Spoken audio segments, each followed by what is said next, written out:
Welcome to the icy chaos of Victorian winter, where survival meant wearing curtains, hugging hot potatoes, and occasionally setting your bed on fire. Central heating didn't exist, but wildly unsafe workarounds sure did. From sulphur fogs to flaming hand warmers, this was winter with a vengeance. Bundle up, it's about to get historically cold. If you enjoy drifting off to tales of frostbite and historical poor life decisions, go ahead and hit that like button and subscribe for more cozy chaos. Tell us in the comments where you're listening from and what time it is, because it's nice to know we're all fending off the cold in our own odd ways. Now dim the lights, get cozy, and step into a world where the fog could kill you, the bath betrayed you, and staying warm was a full-time, slightly flammable job. You're wearing fire, not metaphorically, not like that one scandalous night at the theatre, but literally.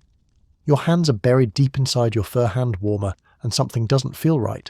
It's hot, too hot.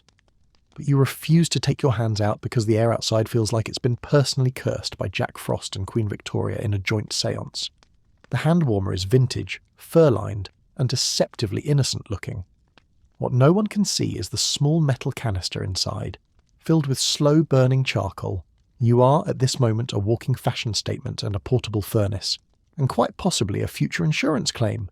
A small plume of smoke curls from your sleeve. You smile politely. You're not alarmed. You are Victorian. Later, when someone compliments your stylish gloves, you won't mention the second-degree burns on your pinky finger.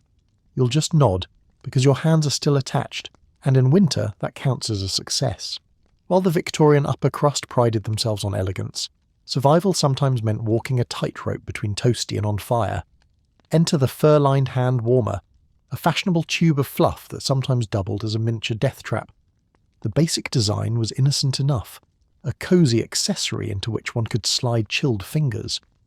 But some versions included ceramic or metal inserts, filled with hot coals, heated sand or boiling water. These were meant to radiate warmth, not burn your palms off, but the results were inconsistent. An 1867 article in the Times mentioned a young lady whose silver warming pouch cracked in the middle of a church service, pouring hot sand into her lap and causing what they gently described as a disturbance. In 1883, the Illustrated Police News reported a woman in Bath whose portable furnace ignited in a crowded street after she stoked it a bit too enthusiastically. Thankfully, her corset acted as a fire barrier. Less thankfully, she was treated for smoke inhalation. And these fiery accessories weren't just for women. Carriage foot warmers use similar heating elements, metal boxes filled with burning coals, placed under skirts or blankets in carriages and trains. The result? A cosy ride, or occasionally a scorched hemline and an apology letter to the railway company. Hand warmers were so common that advertisements ran in magazines like Godey's Lady's Book, selling improved safety heating inserts. Though safety was clearly a flexible term in 19th century product design. And let's not forget the heated corset, rumoured to have existed briefly in the 1870s, using iron inserts warmed by the fire before being strapped on. These were less popular, possibly because they made women feel like stewing beef. Despite the risks, Victorians clung to their accessories of combustion with determined dignity.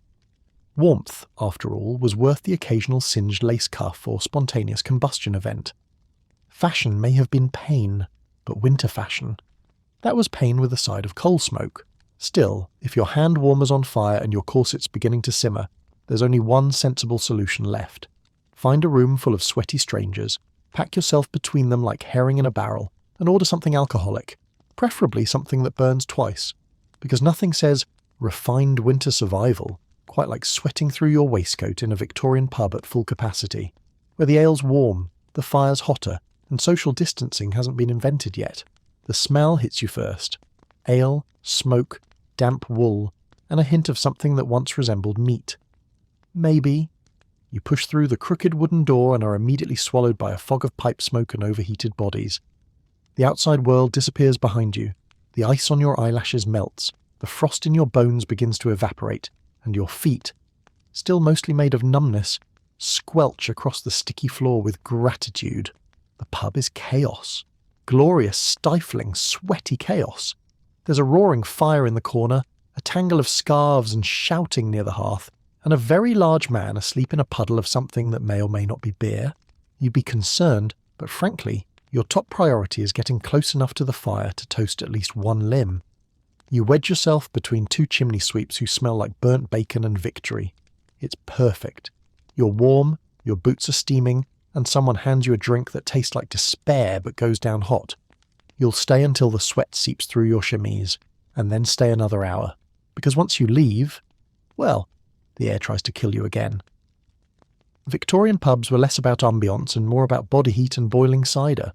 If you couldn't afford coal, candles, or common decency, you could at least afford a pint, which in the winter months doubled as your entry ticket to a makeshift human furnace.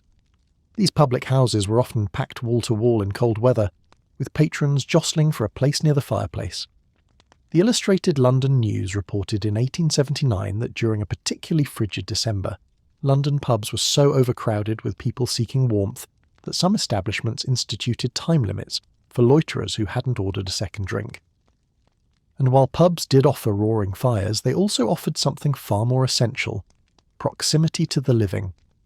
There's no central heating quite like being wedged between three dock workers, a retired governess, and a particularly damp dog. The condensation on the windows wasn't just from beer breath, it was survival in action. Even the drinks themselves were engineered for warmth. Mulled wine, hot gin, rum with cloves, heated beer. Yes, that was a thing. All circulated as fast as the rumours and the flu, and if you were lucky, you'd find yourself near a Rumford fireplace, designed to reflect heat efficiently into the room, though most establishments settled for a pile of coal and a bit of hope. Of course, not everyone could afford to hang around sipping hot spirits. Pubs required you to buy something to stay, so if your pockets were empty, you'd find yourself back on the street, trying to remember what your fingers used to feel like. But for those with a penny and a tolerance for chaos, a public house could be the warmest and sweatiest place in the city. And while the fire might burn low and the ale might be tepid, the true heat came from the collective refusal to freeze. Pubs were social saunas with alcohol and the occasional fistfight. In other words, priceless. Still, as packed as the pub might be, there's one thing it never offered: protection for the most tragically exposed parts of a Victorian ensemble. Because even in the warmest of rooms, the ears were never safe. Steam rises from your coat like a haunted kettle. Your eyelashes refreeze and your body realises, too late, that wool cannot replace dignity. Your ears are ringing, possibly from the cold, possibly from the violinist who started playing inside the pub halfway through your hot gin. It doesn't matter. Because your hat, perched gloriously atop your head, has once again failed you. It is beautiful. It is handmade.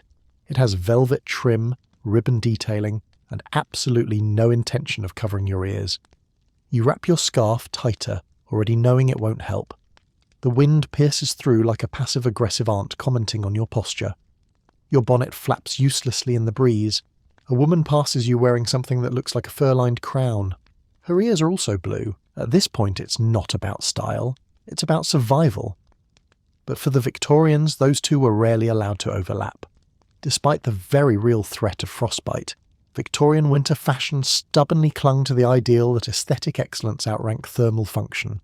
Hats were a particular battlefield, perched on top of the head, angled just so, secured with hairpins and the occasional act of prayer. But ear coverage, that was considered deeply unfashionable. Ears were apparently expected to suffer in silence. Women's hats in the 19th century were decorative masterpieces: bonnets, feathered toques, wide-brimmed marvels that framed the face like a museum exhibit. But according to the Queen, the Ladies' Newspaper, 1872, winter hats must never obscure the cheek or jawline, meaning the ears were left to fend for themselves. There were exceptions. Fur-trimmed hoods and quilted caps existed, but were often dismissed as too rustic, too rural, or too grandmotherly for city wear.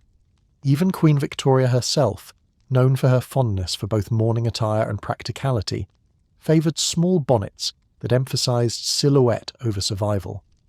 The poor had it worse. Their headgear consisted of whatever could be wrapped, tied, or vaguely balanced in place. Old newspapers, shawls, and occasionally a child's sock were repurposed into makeshift wind barriers. The results were often tragic, occasionally stylish, and rarely warm. One letter published in the Times in 1885 lamented a wave of youthful deafness, following a particularly brutal London winter, blaming inadequate headgear and the stubborn pursuit of elegance. And medical reports from the era show a surprising number of frostbitten ear amputations, a silent sacrifice to the gods of fashion. It's worth noting that men fared slightly better. Their top hats may have been equally useless against the wind, but at least some wore woolen caps and ear-flapped helmets for travel. These were sometimes mocked in cartoons as uncivilized, but they did keep the ears firmly attached to the head, which feels like a reasonable trade-off. In the end, the Victorians viewed ear coverage the way they viewed indoor plumbing, suspiciously practical. And so, generation after generation endured icy gusts with stiff collars, stiff upper lips, and ears slowly turning to chalk. And while your ears go numb in the wind, the rest of your body begins to wish it had better insulation too. Because now comes the real test of survival. What you wear underneath your fabulous frostbitten outfit. You are no longer a person. You are a walking mattress stuffed with Victorian gilt and goat hair. You try to sit. You cannot. Your skirts rise like an ominous souffle. Somewhere beneath all the layers, your knees whisper for help. You make a 3-point turn just to get through the door. Children point. A passing dog barks once and retreats. You are wearing wool. So much wool. So much. Aggressive, vengeful wool. It itches in languages you don't speak. Your thighs are sweating. Your corset has become a low-stakes death trap. You've layered flannel over linen, over brushed wool, over something that might be an heirloom tablecloth. Your petticoats are now sentient and making legal demands. Your elbows don't bend anymore. You cannot feel your rib cage.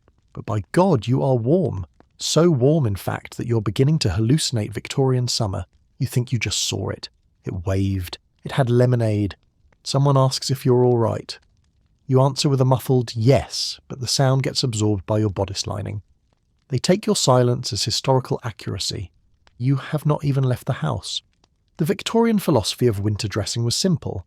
If you're cold, you're not wearing enough wool. Forget modern puffer jackets or technical fabrics. The 19th century solution was to pile on layers until you resembled a sofa that had been upcycled into a person. Wool was the MVP of the era. It was breathable, durable, water-resistant, and, most importantly, so available. Wool came in every imaginable form: flannel, tweed, serge, felted, worsted. If you could sew it, you could wear it, and wear it they did. Underneath the dress, women wore long woolen combinations, think old-school long johns, or a series of layered drawers, petticoats and chemises.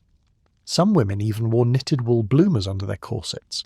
According to a surviving 1890s sewing manual, layering at least 2 petticoats of varied texture was recommended, both for warmth and silhouette. One stiff to give the skirt shape, one thick to keep your thighs from dying. Meanwhile, the middle layer, the bodice or blouse, was often lined with another wool layer and sometimes another corset on top for structure. Because if you weren't simultaneously warm and mildly suffocating, were you even trying? Men weren't spared either. Beneath the tailored waistcoats and overcoats were wool shirts, flannel undershirts, brushed wool trousers, and occasionally wool socks pulled over more wool socks. The result was a kind of personal steam room, except without the relaxing part. One particularly revealing diary entry from 1887 describes a young woman attempting to dress herself for an afternoon walk. I was near drowned in sweat before reaching the door, and Mother insisted upon an extra shawl. I fear I shall never again breathe freely. Eliza Montford, aged 19, tragically overdressed. Wool petticoats were especially beloved. Heavier versions were even quilted for extra insulation. And while they added bulk, they also allowed a strange sense of freedom. As long as your legs were hidden, you could stash a surprising number of heating implements underneath. In fact, many women wore a small tin foot warmer beneath their skirts during carriage rides, tucked on top of layers of flannel and under multiple petticoats, creating what was essentially a portable sauna on stilts. The downside? If you needed to use the loo, it was a 20-minute negotiation, and if your layers got wet, you were now wearing a soggy sponge with buttons. Still, for all the effort and discomfort, the system worked. Well-layered Victorians could withstand astonishingly low temperatures, especially compared to their modern, underdressed descendants. But while layering was essential for braving the outdoors, there were those for whom indoors offered little escape, especially if you were very poor, or very unlucky, or both. Because not everyone had wool. Some had wallpaper, some had hope, but most had just one room, a dozen relatives, and a fire that needed constant feeding. You wake up with a foot in your face and someone's elbow gently crushing your spleen. It's your uncle, or your cousin, or possibly your neighbour.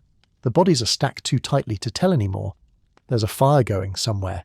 You know this because it's slightly less freezing than usual, and something is definitely smouldering, possibly the table. You try to sit up but can't, because you are pinned between two sleeping people and a cradle full of potatoes. There's a child under your blanket who may or may not be yours. There's a baby crying in the same room. There's also someone frying kippers, your grandfather playing the fiddle, and a chicken. You don't own a chicken, but you are warm, and in Victorian England that means only one thing. You're all in one room, together, indefinitely, with absolutely no concept of privacy and one shared chamber pot.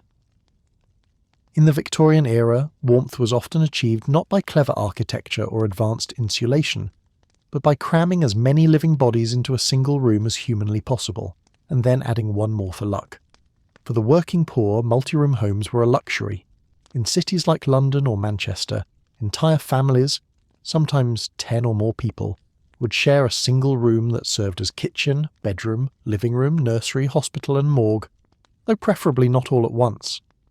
As Henry Mayhew noted in his 1851 London Labour and the London Poor, it wasn't uncommon for multiple families to occupy the same space, separated only by a rag hung from the ceiling and the collective decision to ignore each other's existence.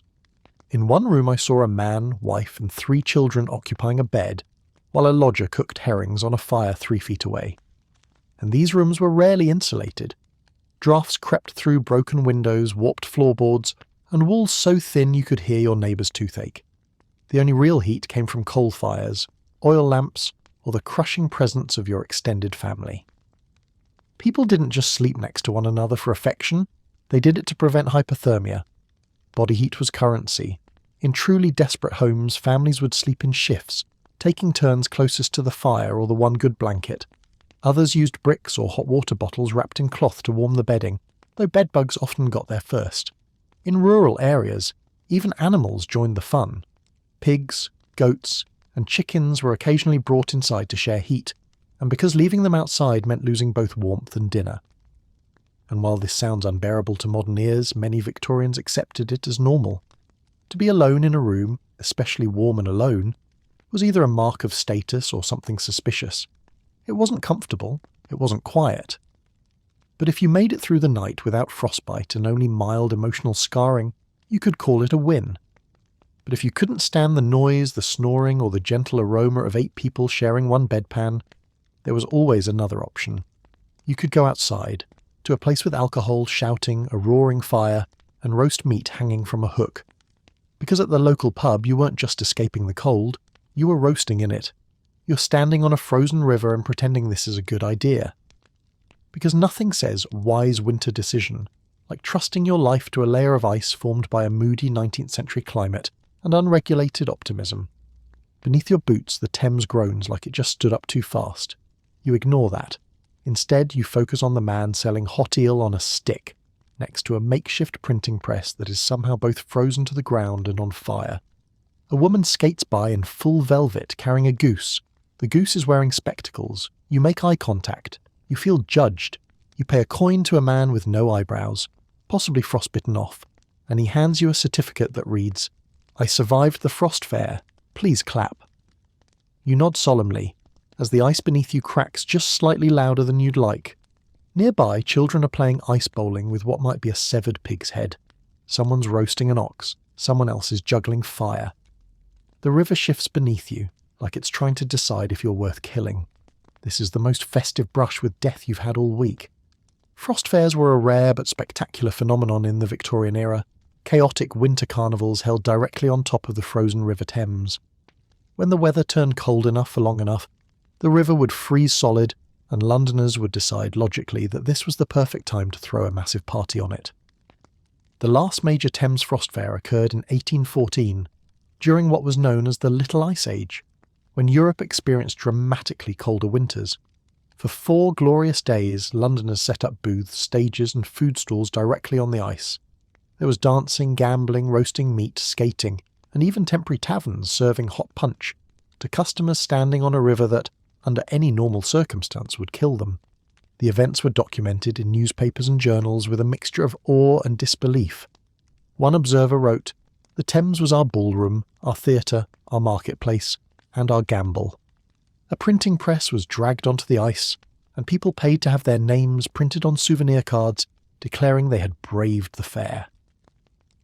An 1814 card still survives in the British Museum reading, "Amidst the arts which on the Thames appear, to tell the wonders of this icy year." But not everything was charming. As the temperature warmed and the ice began to crack, people and stalls sometimes fell through. In 1789, a baker's cart loaded with pies crashed through a weak spot near Blackfriars Bridge. The pies were never recovered. Tragic. By the Victorian period, these full-scale frost fairs became rarer due to improved infrastructure and the construction of the New London Bridge, which allowed the river to flow more freely and reduced the chance of freezing. However, informal gatherings on frozen ponds, canals and fields remained popular. Skating clubs, impromptu markets, and dangerously unregulated sleigh races sprang up across the country anytime the weather allowed it. Even Queen Victoria was known to ice skate on the frozen lake at Buckingham Palace, albeit in much more controlled circumstances, and probably without roast ox nearby. Victorians didn't need perfect conditions to risk their lives for a bit of winter joy. A thick enough sheet of ice, a cup of spiced wine, and a total disregard for drowning was enough. But when the frost melted and the ice gave way, what came next was worse than wet socks, worse than soggy souvenirs. It was the fog, and not the cute, mysterious kind. The kind that seeped into your lungs like coal-flavoured soup. You wake up and assume you've gone blind, or died, or both. But no. It's just Tuesday in London and the fog has entered your home like it pays rent. Your candle, useless. Your window, oozing yellow. Your lungs, filing a formal complaint. The air is so thick you could chew it, but you won't, because it tastes like wet pennies and despair. You try to open the front door and immediately lose a shoe, your sense of direction, and possibly your niece. Someone nearby sneezes, or explodes. Hard to say. You step outside and are promptly slapped in the face by the atmosphere. It's wet, it's aggressive, it smells like coal, cabbage, and crimes no one has confessed to yet. You can no longer see your hand, but you're fairly certain it's still attached because it's freezing. You make it 5 feet down the street before tripping over something indistinct, which coughs and asks if you've seen its wife. You haven't seen your own feet since breakfast. Your eyes water, your teeth ache. A pigeon flies past, upside down. It is, by all accounts, a beautiful winter morning in Victorian London. Victorian fog wasn't just atmospheric, it was lethal. Thanks to a delightful mixture of coal smoke, industrial emissions, chimney soot, and classic London dampness, the city's infamous pea supers were so thick they could blot out the sun, shut down entire streets, and kill you slowly just by existing. These were no ordinary mists. Contemporary accounts describe them as having the texture of wool and the smell of burnt nightmares. A Pall Mall Gazette article from 1873 called the fog a villainous yellow murk which clings to skin, lungs and laundry with equal malice. Coal was the culprit. In winter, every household, factory and public building burned coal around the clock, releasing sulfur dioxide and particulates into the already damp air. Add stagnant weather and no wind, and you had a toxic atmospheric stew that could linger for days. In December of 1879, fog enveloped London for 4 days straight. It was so dense that gas lamps were useless. Carriage drivers had to walk their horses with one hand on the reins and the other on the curb just to find their way. Multiple fatalities were reported, including a man who fell into the Thames and several pedestrians who were struck by invisible carriages. But it wasn't just the accidents. It was the slow rot it caused in your lungs. The working poor, already crammed into smoky, damp lodgings, were especially vulnerable.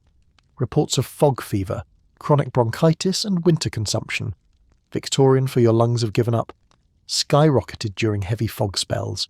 Even the wealthy weren't safe. In 1873, the Illustrated London News reported the death of a Member of Parliament who collapsed while walking from his club to the House of Commons in thick fog. He was found face down in a cabbage cart, still holding his walking stick. To add insult to injury, the fog also dyed your clothing yellow, so you looked and smelled like an overworked chimney. And yet, this was normal. It was just winter. If you made it to the end of the street and only coughed up one piece of lung, you were having a good day. But while the air might be trying to murder you, there's another winter horror waiting just around the corner. Your job. Because nothing says chilling despair quite like working outside during a Victorian winter with no coat, no boots, and the wage of a sad turnip. You can't feel your toes, or your fingers, or honestly, your will to live. It's 6 a.m. and you're standing ankle deep in icy river sludge, looking for a dead rat that you can maybe sell for half a farthing. You're 9 years old, give or take. Your boots have been passed down through 7 siblings and are mostly metaphor at this point. One is technically just a damp mitten with ambition. You're a mudlark. You're covered in things that science hasn't named yet. The air smells like frozen sewage, and the frost has turned your scarf into a rigid, weaponized popsicle. You blow into your hands for warmth, but your breath exits your body and instantly changes its mind. By mid-morning, your fingers are so numb you accidentally sell the same clump of river gunk twice. No one notices. Everyone's blinking slowly and coughing up fog. Your friend Sarah, who is possibly 6 or possibly 60, it's hard to tell, traded her entire breakfast for one glove. Just one. She wears it like a badge of honour. She's now your union representative. Later, you'll stand on a street corner selling matches to people who absolutely won't buy any, because they're too busy pretending not to be cold. You will shake your box of matches like it's filled with hope instead of sulphur and disappointment. This is your winter job. You don't get holidays, you don't get cocoa, you get chilblains, coal dust, and a front row seat to other people's fireplaces. For thousands of Victorian children and impoverished adults, winter wasn't an inconvenience. It was a prolonged exposure to slow, freezing misery in the name of barely surviving. And nowhere was this more obvious than in the street-level jobs that continued uninterrupted in the worst weather. Let's start with the match girls. Young girls, often between 5 and 14, who walked the streets selling boxes of matches for pennies.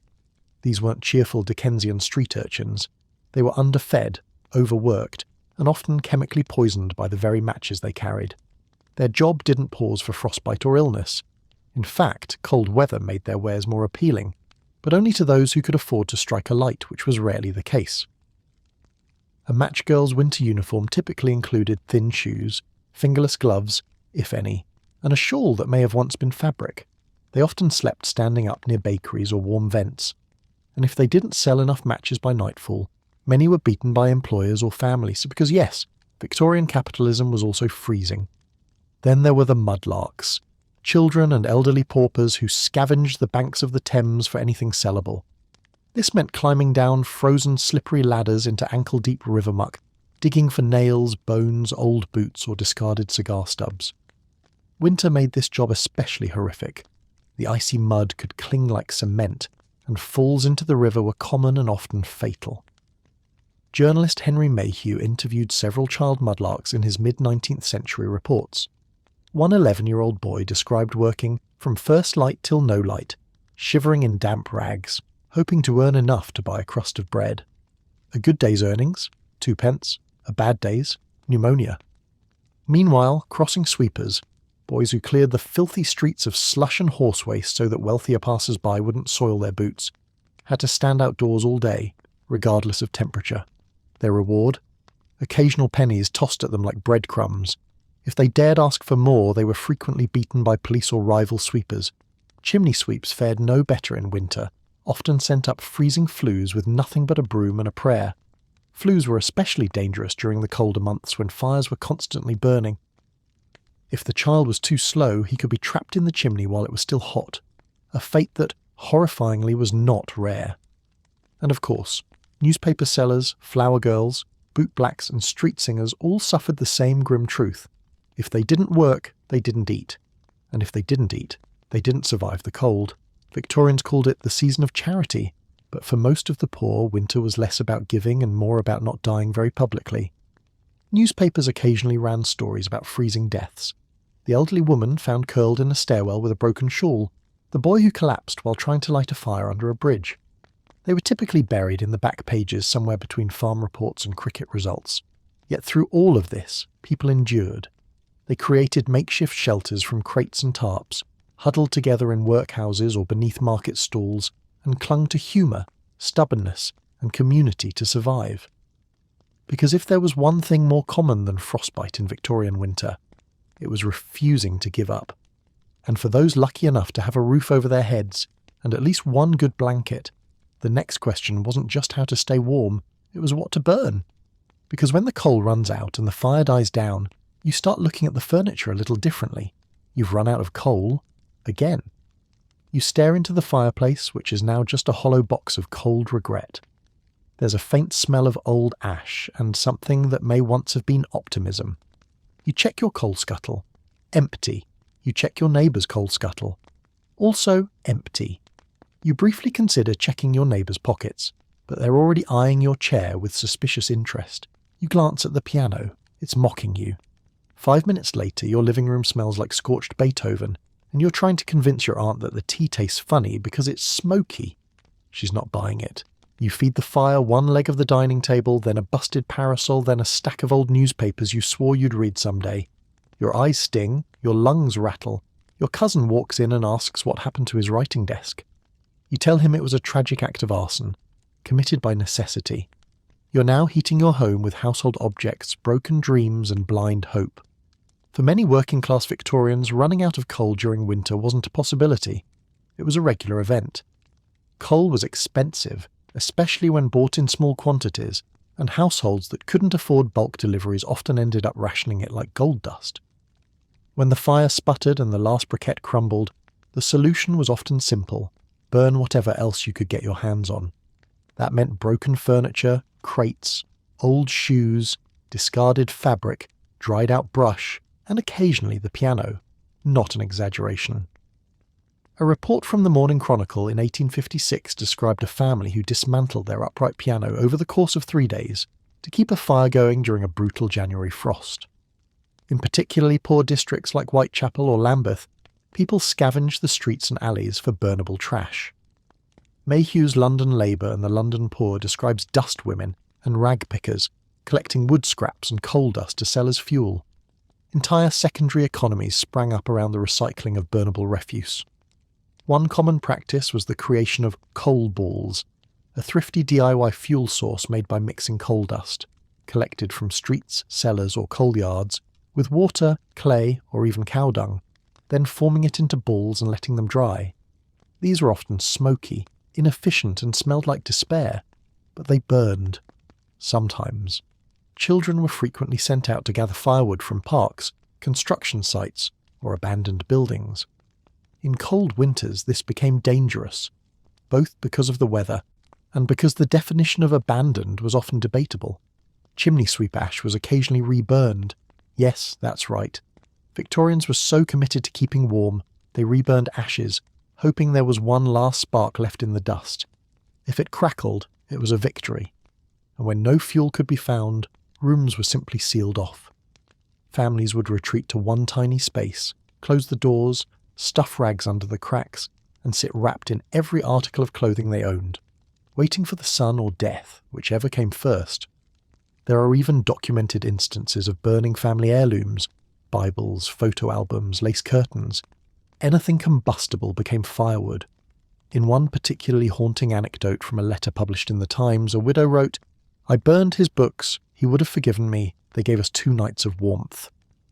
Even the wealthier classes weren't entirely immune. During coal shortages caused by strikes or harsh winters, middle-class households began burning peat, oilcloth, and even furniture legs, leading to a minor boom in the upholstery industry, presumably so people would have more things to burn next time.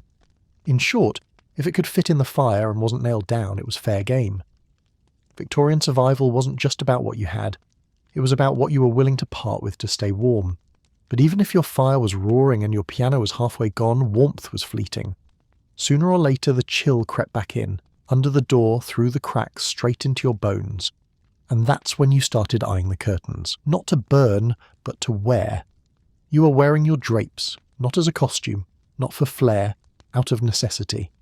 It started with wrapping one curtain around your shoulders just for a moment, then another around your legs. Now your aunt is trying to convince you the valance makes an excellent scarf, and your cousin has taken up residence under the dining room table, wrapped in a tapestry like a medieval burrito. You are no longer a human being. You're a soft furnishing with ambitions. The windows rattle. The walls sweat. You're fairly certain the wind just whispered something rude through the keyhole. You try to sit down, but the layered upholstery around your torso prevents all known forms of bending. Your mother walks in, clutching a quilt and yelling something about draft snakes and double-hung damnation. You nod solemnly. You haven't felt your nose in 2 hours. The drawing room looks like it lost a duel with a haberdashery. And yet, you are warm, at least warmer than the wallpaper, which has started peeling in protest. In Victorian homes, keeping out the cold wasn't just about fire, it was about fabric. Lots of it. Without insulation, double glazing or central heating, the average 19th century house was essentially a glorified icebox with a roof. So Victorians turned to the one thing they had in spades: heavy textiles. The windows were enemy number one. Glass was thin, often ill-fitting and single-paned, meaning heat practically sprinted out of the house while cold air barged in uninvited. The solution? Curtains, drapes. Layered, padded, fringed, floor-sweeping monsters of fabric.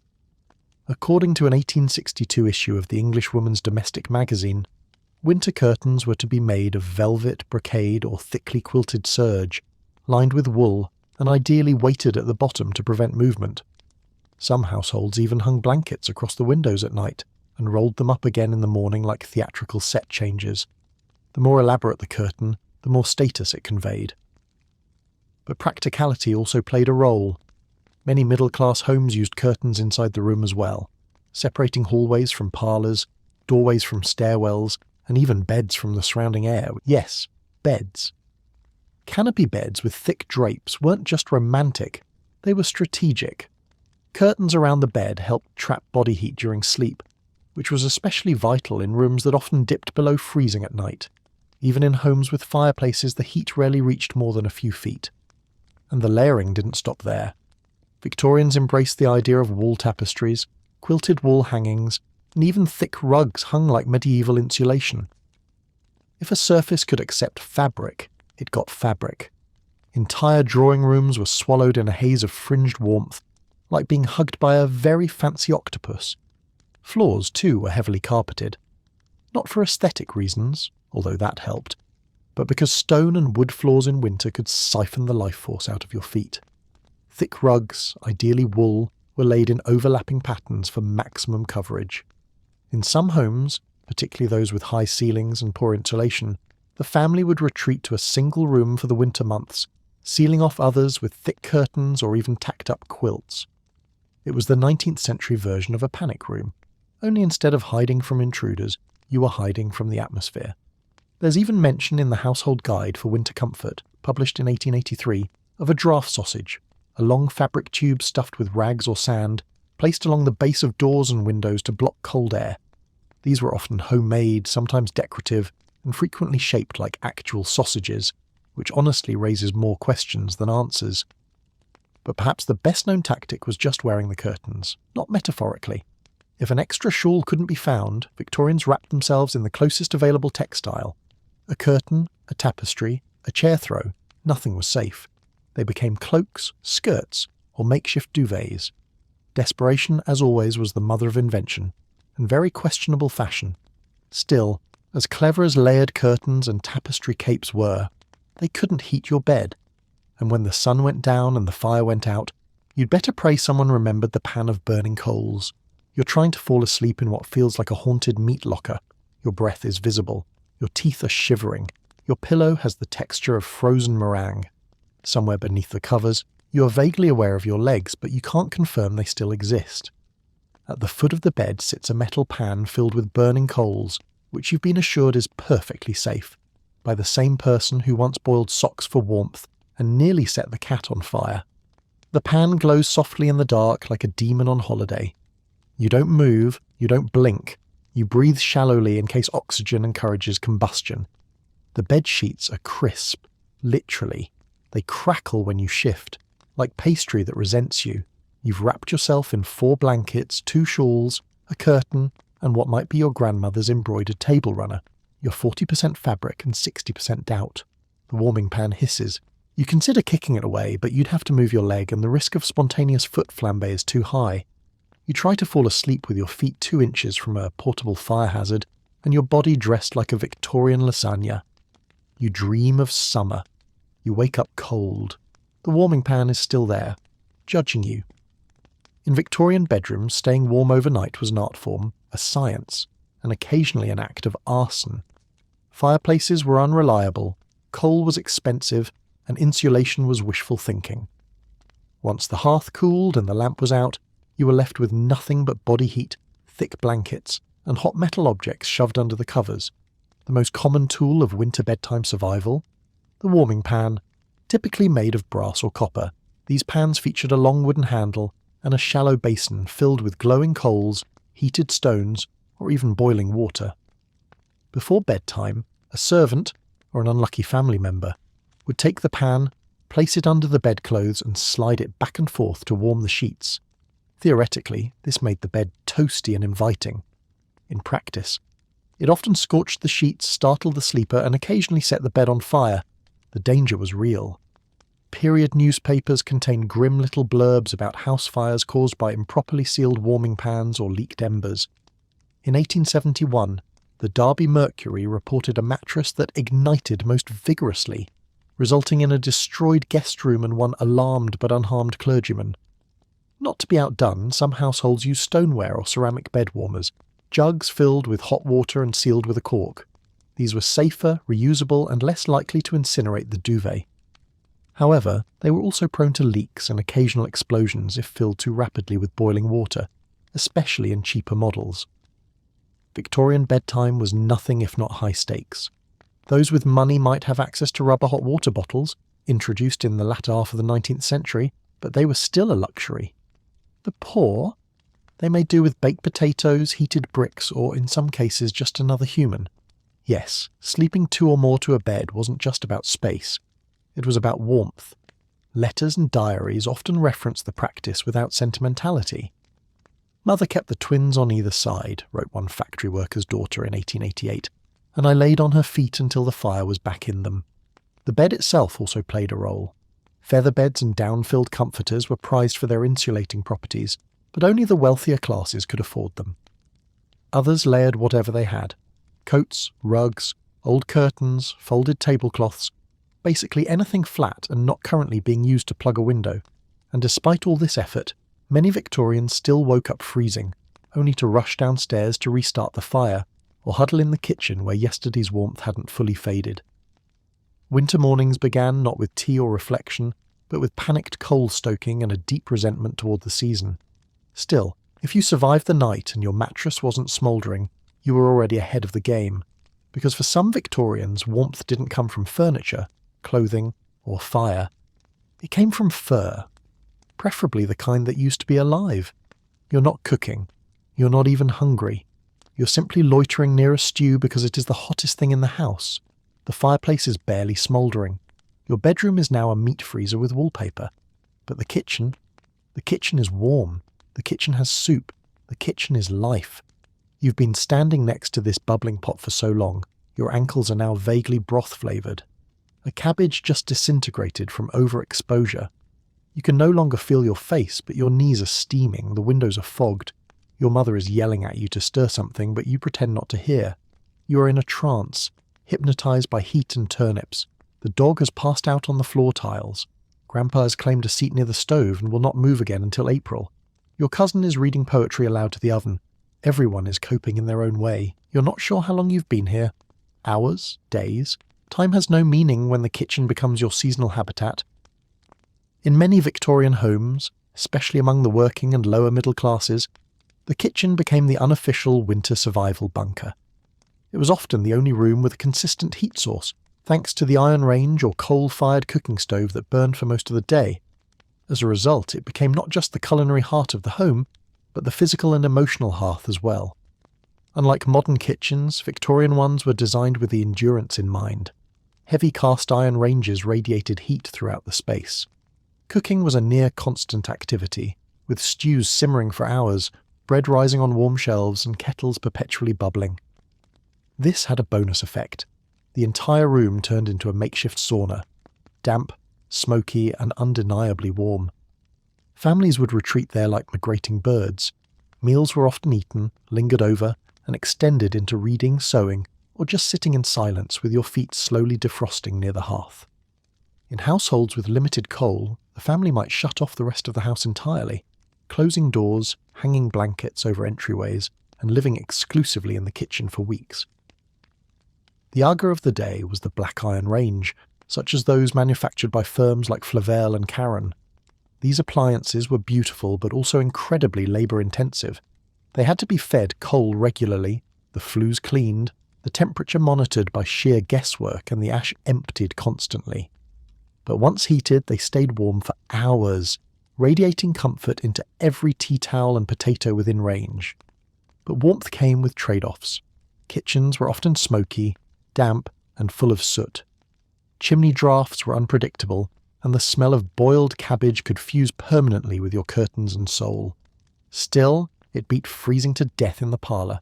Servants and housemaids, those lucky enough to live below stairs, often spent winter days in or near the kitchen, not just because of a duty, but because it was the only part of the house where you could feel your toes. The rest of the grand estate might be frigid and silent, but downstairs was noisy, bustling, and, blessedly, above freezing. Even in modest homes, children were known to camp out in front of the stove, with rugs and cushions forming makeshift nests. In rural cottages, large cast-iron pots were left to stew overnight, doubling as both meals and radiators. If it could be cooked for 12 hours, it would be. Not necessarily because it tasted better, but because it kept the kitchen hot.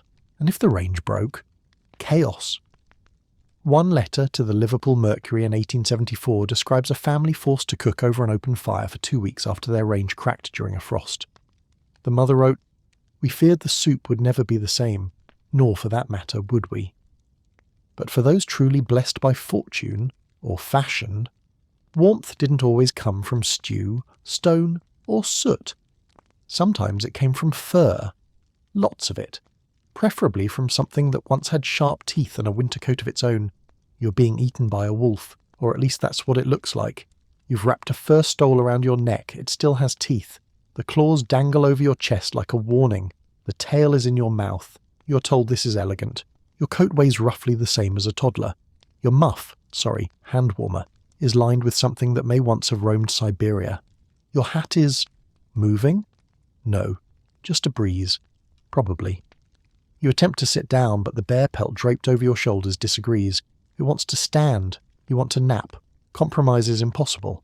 A man tips his hat to you in the street, then recoils when your fox headscarf winks at him. You keep walking. You're extremely warm. You're also one taxidermy accident away from becoming a museum exhibit. Victorians adored fur, not just for status, though it certainly delivered that, but because fur was the ultimate winter weapon. Long before synthetic insulation, the best way to fight the cold was to wrap yourself in something that had evolved specifically to survive it. And so they did, with gusto. Fox, beaver, sable, rabbit, marten, bear, and seal, all were fashioned into coats, shawls, stoles, muffs, linings, and decorative trims. Furs were worn by both men and women, but the female wardrobe in particular became a full-blown zoological tour in the colder months. The most recognisable, the fur stole, typically a long strip of animal pelt complete with glass eyes, snarling teeth, and sometimes even limbs. These were worn draped over the shoulders or around the neck. In some cases, they were designed to bite their own tail and clasp shut. Fashionable, yes. Terrifying, also yes. For warmth, nothing beat a full-length fur-lined cloak. Coats with beaver or otter lining were prized for their water resistance and heavy insulation. In upper-class homes, fur was used in sleigh blankets, bed covers, and even wall hangings. Queen Victoria herself wore ermine-trimmed garments, and Prince Albert was said to favour a fox-lined coat during hunts. But fur wasn't just for royalty. The industrial boom and growth of the middle class meant that more families could afford smaller fur accessories, like muffs, collars, or fur-trimmed gloves. The quality varied, of course. The wealthy wore Arctic fox, while the less affluent might make do with dyed rabbit, or even imitation fur made from wool or goat hair. In cities, the fur trade exploded. Shops specialising in pelts opened across London, with advertisements boasting about the latest imports from Canada, Russia, and Scandinavia. The penny illustrated paper once featured a glowing review of a winter exhibit showcasing a polar bear skin bedspread described as both splendid and possibly haunted. And yes, ethics were not on the menu. Animal cruelty concerns were virtually non-existent at the time. The number of animals hunted, skinned and shipped to Victorian England for fashion was staggering, though it wouldn't be until the 20th century that significant pushback began. Even children were not spared. Fur-trimmed coats for toddlers, complete with matching hats and hand warmers, were sold in catalogues throughout the 1870s and 1880s. It is entirely possible that some Victorian 4-year-olds wore more links than the average Russian aristocrat. And of course, practicality reigned. Fur worked. It blocked wind, repelled water, and trapped heat better than just about anything else available at the time.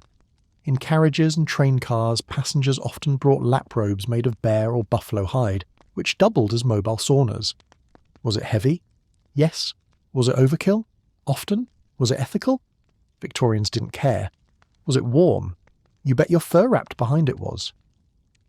But even fur had its limits, especially if you were already indoors, because once the coat came off and the fire burned low, there was only one thing left to hold on to: your own breath, and maybe a hot potato, if someone hadn't eaten it already. You're in a committed relationship with a baked potato. His name is Harold. He is warm, slightly overdone, and perfect in every way. You found him in the fireplace, glowing, noble, brave. You wrapped him in your sleeve, whispered sweet nothings, and placed him lovingly against your chest. Your heart rate normalized. Your soul returned to your body. You wept, just a little. Harold is not food. Harold is a space heater with emotional depth. You carry him in your pocket like a Victorian Tamagotchi. You hold him close. You press him to your face and sigh, while your mother looks on in horror and your aunt asks if you're courting starchy objects again. Your cousin tries to take Harold. You lunge. There is a brief scuffle. Someone loses a mitten. You win. Harold remains yours. Later, when your toes begin to ache, you gently pass Harold between your feet like a sacred relic. He hisses and smells faintly of ash and hope. You feel alive again. Eventually, yes, you will eat Harold. With dignity. With tears. But not before he's saved your extremities, comforted your spleen, and stared deeply into your frozen Victorian soul. In the absence of radiators, space heaters, or reliable fires, the Victorians became shockingly creative at retaining body heat. And while fur, fire, and fabric were the mainstays, nothing quite matched the peculiar intimacy of a freshly baked body temperature vegetable. Yes, potatoes. Hot-baked potatoes were a popular, practical, and surprisingly common method of warming hands, and occasionally feet, throughout the 19th century. Street vendors sold them not only as food, but also as portable heaters. Customers would buy 2, one for each pocket, and use them as hand warmers on the walk home, then eat them once they cooled. The Illustrated London News even noted in 1874 that a gentleman of modest means may warm his gloves and his stomach with a single root, which is Victorian for carry carbs, stay alive. But the potato wasn't the only thing pressed into service. Bricks heated in the fire, bags of hot sand, metal flasks of boiling water, and even flat irons wrapped in cloth were tucked into beds or held close to the body.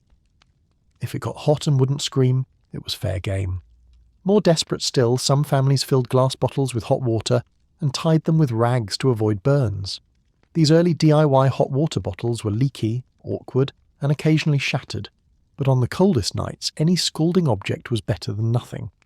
Children were often sent to bed with a warm stone wrapped in flannel, or a heated brick placed at the foot of the mattress. In particularly frugal homes, a single potato or brick might be passed between siblings like a sacred object. Whoever had it slept, the rest plotted their turn.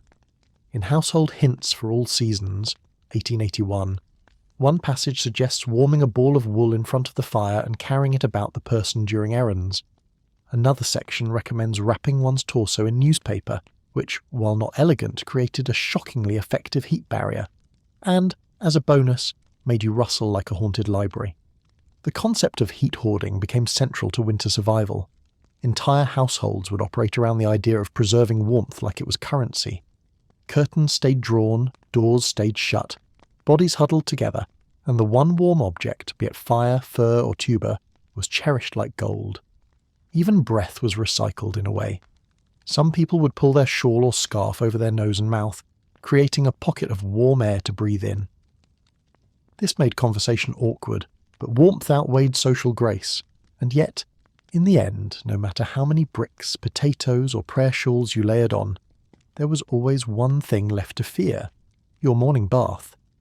Because nothing says Victorian winter despair quite like taking your clothes off. In January, you're being asked to bathe. In January, in England, in 18-something. You stare blankly at the tin tub. It stares back. It's not even full. Just half a bucket of water and the whispered promise of pneumonia. Someone pours in a kettle's worth of hot water, which disappears instantly, presumably out of fear. You test the temperature with your toe. The water bites you. Not in a flirty way. In a you may lose a limb way. You begin bargaining with God, with Queen Victoria, with the dog. No one answers. Your aunt cheerfully announces, "It's warm once you're in," which is a lie, a trap, and possibly a war crime. She also says, "You'll feel better afterward." You won't. You'll feel like a chilled ham in a serving bowl. You disrobe in stages. At some point, you lose track of how many layers you're wearing. A curtain falls out of your skirt. A baked potato, Harold, rolls away. He doesn't look back. You climb in, the water screams, you scream. Someone claps. You are now the cleanest, coldest person in the Northern Hemisphere. Congratulations. Bathing in Victorian winter was not self-care. It was not relaxing. It was not candlelit or scented or set to harp music. It was traumatic. Let's start with the obvious. There was no hot running water. Unless you lived in a palace, every bath involved hauling buckets, boiling kettles, and assembling a tub in the middle of your kitchen, like it was a medieval summoning ritual. Even then, the room itself was likely colder than a witch's elbow, and the water cooled faster than your enthusiasm. And it wasn't just uncomfortable, it was rare. Most Victorians bathed once a week at most in winter, often less. The poor might not bathe at all for months, instead relying on strip washes, washing pits and crevices with a cloth, some soap, and the grim determination of someone trying to avoid death and embarrassment in equal measure. The household bath itself was usually a galvanised tin tub, hauled out from storage and placed near the fire, if there was one. The first person in the family to bathe got the best water. Everyone after that got increasingly lukewarm, increasingly murky disappointment. Children were bathed in groups like laundry. Adults were left to shiver solo. In wealthier homes, dedicated bathing rooms existed, but even these weren't immune to winter's wrath. Bathrooms were often unheated, echoing chambers of despair, where one had to undress quickly, wash even quicker, and redress before the ice crystals formed on your ankles. For those in cities, public bathhouses were available, for a fee. These range from the functional to the questionable. Water was sometimes reused, privacy was minimal, and the air was filled with the combined aroma of coal, soap, and lower-class panic. Still, it beat freezing to death in your own sitting room while attempting to shampoo your scalp with lard. Some households skipped baths entirely in favour of dry cleaning the human body, with powders, vinegar rubs, and vigorous brushing. This didn't remove much grime, but it did spread it around evenly, like a Victorian Instagram filter. And the hair? Oh dear. Shampooing in winter was often a separate dreaded ritual, involving extra buckets, colder rooms, and an increased risk of developing head colds that could be fatal. Many women washed their hair once every few weeks, drying it near the fire while hoping it didn't freeze into a historical helmet. By the end of winter, most Victorians weren't clean, they were clean adjacent, enough to keep up appearances, enough to not get kicked out of church. But eventually winter would end. The fires would die down less often. The fog would clear. You'd open a window without risking death. And Harold, bless his starchy soul, would be remembered not just as a side dish, but as a hero. And now, as the last coal ember dims and the house settles beneath blankets and breath, I hope this strange march through a Victorian winter lingers, like the scent of smoke in your hair, or the warmth of a baked potato in your pocket. You've braved frost fairs, sulphur fogs, flaming muffs, and bathing betrayals that tested both dignity and circulation. But now it's time to rest.